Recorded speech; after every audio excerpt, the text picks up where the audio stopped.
Hey, my name's Daniella, and I'm married to the biggest mommy's boy I've ever known. My husband, Sunny, doesn't know the boundaries he should keep with his mother, Trisha, at all.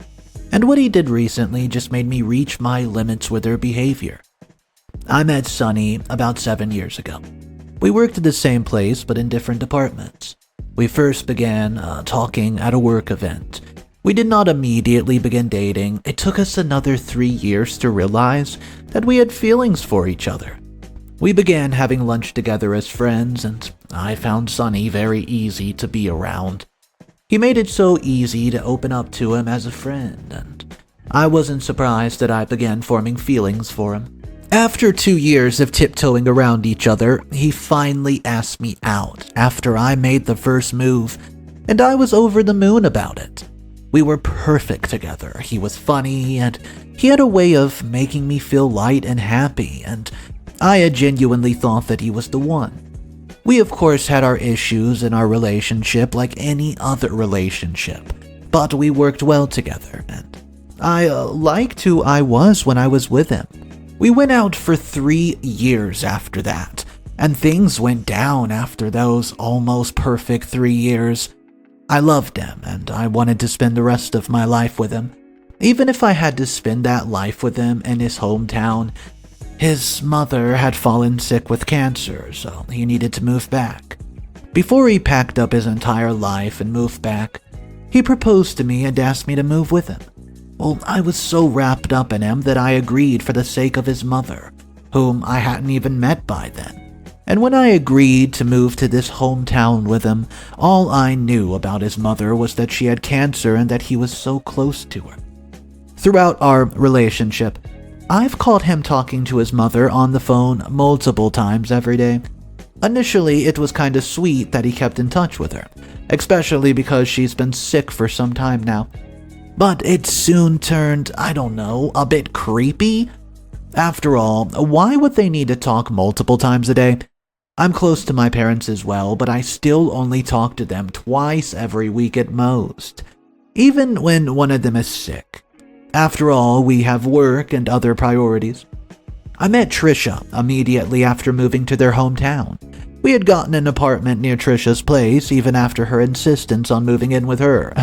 There was no way in hell I was going to move in with my future mother-in-law. I found her offering it a bit iffy as well. I was just relieved when she was not offended by it. Initially, I had assumed that maybe she had offered that as a courtesy, but I don't believe that to be true anymore. We decided to get married soon after that, and wishing to make Trisha as happy as possible, the wedding was terrific.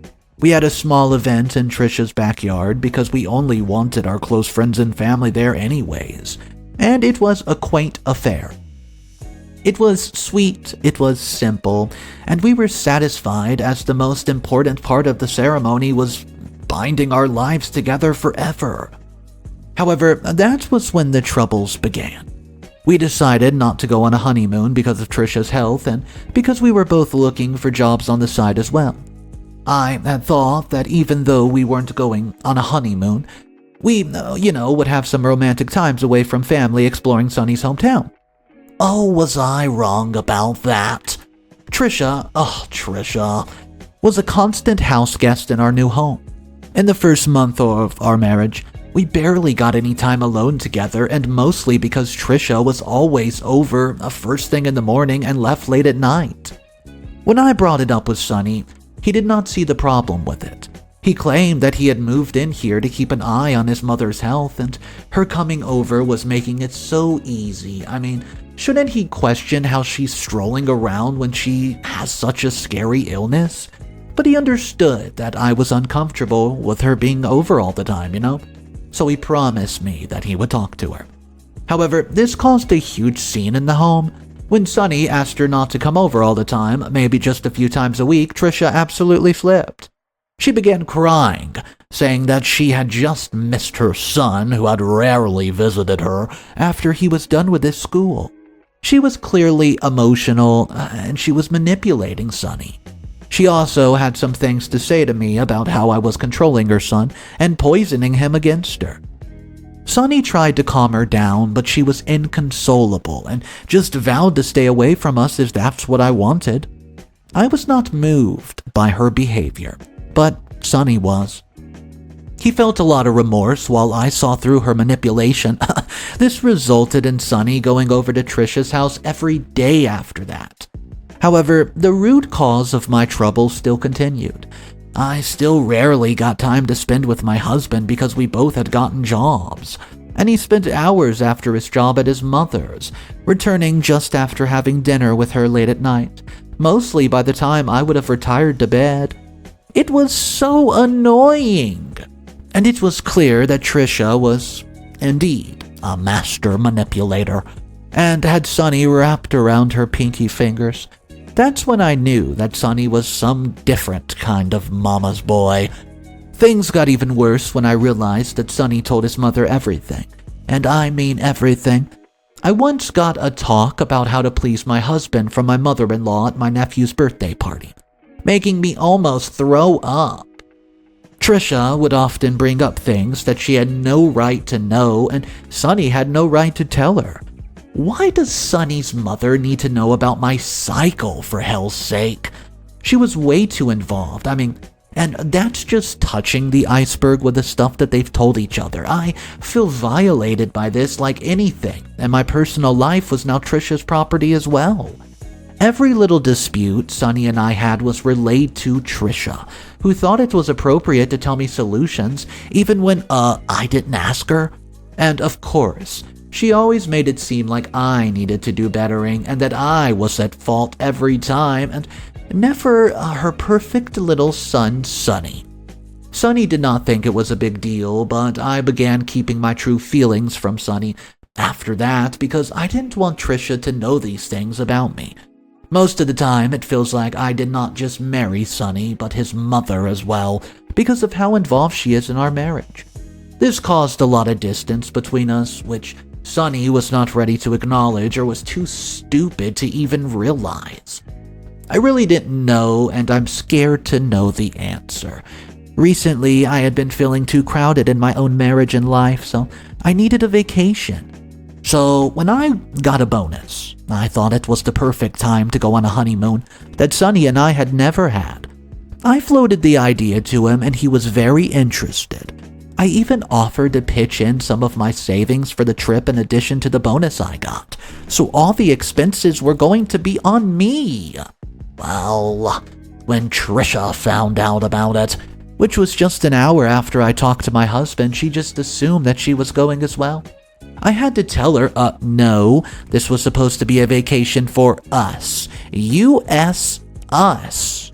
Especially because her health had been improving. This was also her reason for why she should be allowed to go on the trip with us. I also didn't want her with us because of how possessive Sunny is. I wanted my husband all to myself for the first time in a whole year, and it was a trip from my savings. Why should I allow my mother-in-law to come along for free? Trisha even tried to use her sickness against me. But I stood my ground. I was exhausted from her constant presence in my life, and I wanted to go away. She's such an emotional manipulator. However, unbeknownst to me, my husband had gotten all three of us a ticket when I told him to book the tickets in hotels with my credit card. I only found out when we showed up at the airport and found my mother-in-law standing there at security, arms waving hello. I'd stopped in my tracks and my mood instantly soured when I saw her with her luggage. Sunny just looked at me sheepishly like it wasn't a big deal. He shrugged and said that he booked 3 tickets and 2 hotel rooms with my credit cards, and I was livid at him for doing this behind my back. But he tried to reassure me that it would be fine.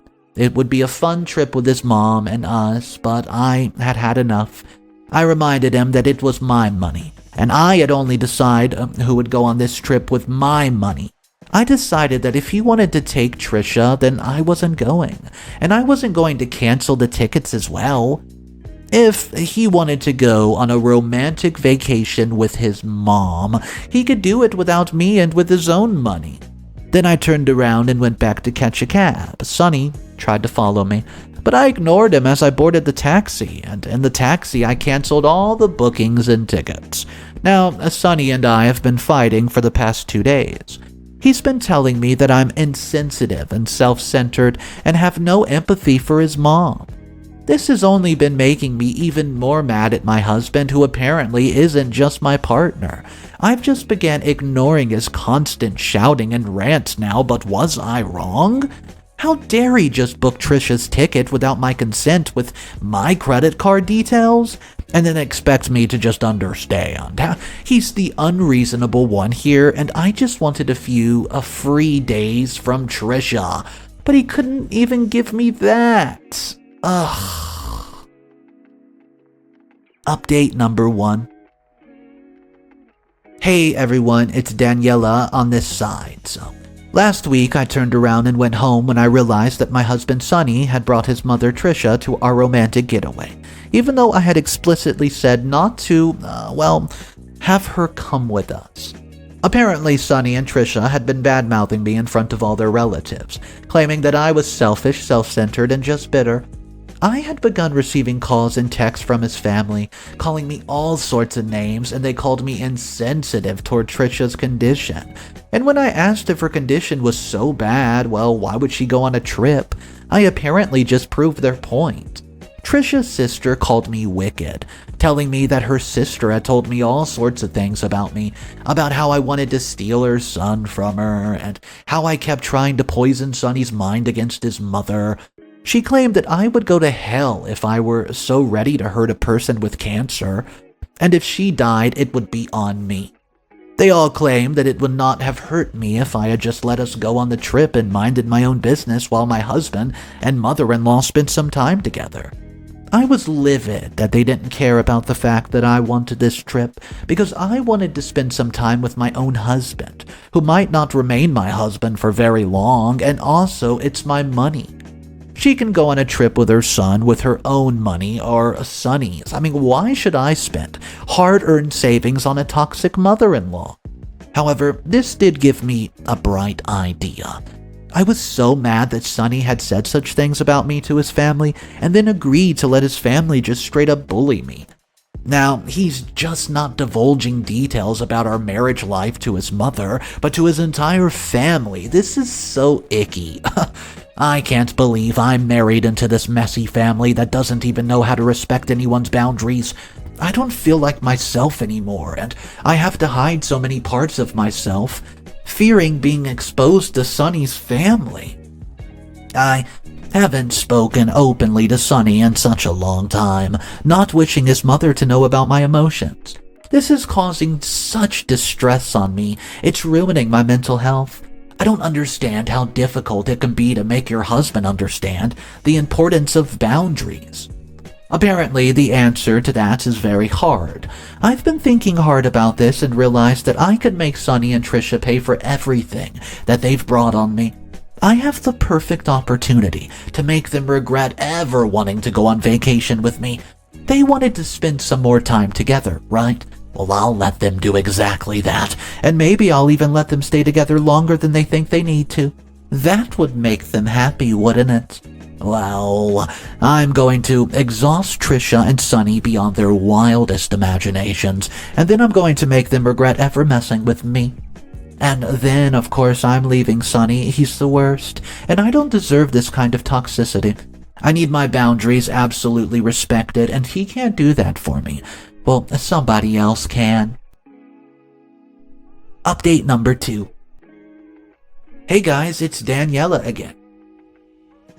I know, it's been 2 weeks since my last update, and I told you how my husband's family began bullying me when I canceled our romantic trip. When I found out that my husband booked my mother-in-law's ticket from my credit card without my consent. I spent the first week making my plan happen. I spent hours on the internet booking the airplane tickets and then booking our respective hotels.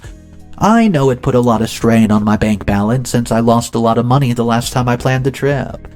Sunny and Trisha had been over the moon when I told them that I would take them on a trip with me, but the condition was that we would spend the time apart. Sunny and Trisha could spend their time together as they wanted while I relaxed on my own. Sunny was even happier at the prospect of spending the trip with her. I actually felt nauseated at this reaction, but no worries. I'll be divorcing him before the trip ends. Then I spent the next week on this vacation, right? Our plane seats were far apart, mine first class, of course, just to make Trisha and Sunny upset. And Trisha did not spend the taxi ride to the hotel complaining about it aloud. However, once I had left them at a 1-star motel, I went to my 5-star economy resort to start my vacation. I made sure to post pictures of me in the 5-star hotel just to make sure my mother-in-law saw that I was living it up, baby, while they spent their week in a crappy motel. When Sunny called me just to talk to me about it, I told him that he should have pitched it in if he wanted to stay in a good hotel, but he didn't. It was on him and not on me. And I only had money for a 5-star hotel for myself, and, well, I could only afford a crappy hotel for them. If they wanted to stay at a better hotel, he should have pitched in, but he didn't. Then I spent the rest of my trip in relative ease. I ignored all of Sunny's calls, not wishing to ruin my peace. However, my big plan to take place on the last day of the trip, which is today, and I knew a chef at a nearby restaurant. I've known her from childhood, so I asked her to make a dish with old fish. As I explained everything to her, she happily agreed. She packed my food in nondescript food containers, so her restaurant would not come under fire for what I was about to do. I took the food to Sunny and Trisha for breakfast, in the pretense of coming over to iron out the details of the return home journey. They were more than happy with the food, but not the company. I could tell. Well, good for them. I had only just come over to watch them eat old fish, to make sure they ate it, and they did. They ate every bite. In reality, I had not booked a return ticket for them because they won't be returning at all. I just came back from the crappy hotel, right? Soon they'll start feeling nauseous and their stomachs will start to hurt, and soon they'll be on the toilet floor, unable to do much because of their food poisoning. Soon I'll be boarding my plane home peacefully without them. But well, what should I do about it? It's their business now. I'm going to mind my own. Isn't that what family's supposed to do, or isn't that what they say? Update number 3. Hey guys, it's Daniella here again. 3 days ago, I left my husband Sunny and his mother, Trisha, behind on our trip, causing them to have food poisoning by feeding them old fish. When I had reached the hotel in the pretense of coming over to pick them up for the airport in a taxi, I found them in their respective bathrooms throwing up. The smell was atrocious, but the feeling in my chest was just content and a little bit of glee. They deserved every bit of what they got, after all. I pretended to be concerned for them, even wondering out loud what could have caused this. They claimed that they didn't know, and I would have felt bad seeing Trisha cramp so badly, especially because she does have cancer. But I didn't. She's a snake, and she ruins everything. She's the reason for my failed marriage, and she deserves this and far, far worse. I pity the woman who might fall in love with Sunny next, especially if his mother is alive by then. Hopefully, the next woman will be smarter and leave him immediately and spend a whole year married with him and having to deal with Sunny and Trisha. They both have assumed that I would cancel the tickets and extend the trip, and we would all remain there with me taking care of them, but I laughed, claiming that I was going to do no such thing. I was going to mind my own business just like they had suggested that I do, and leave.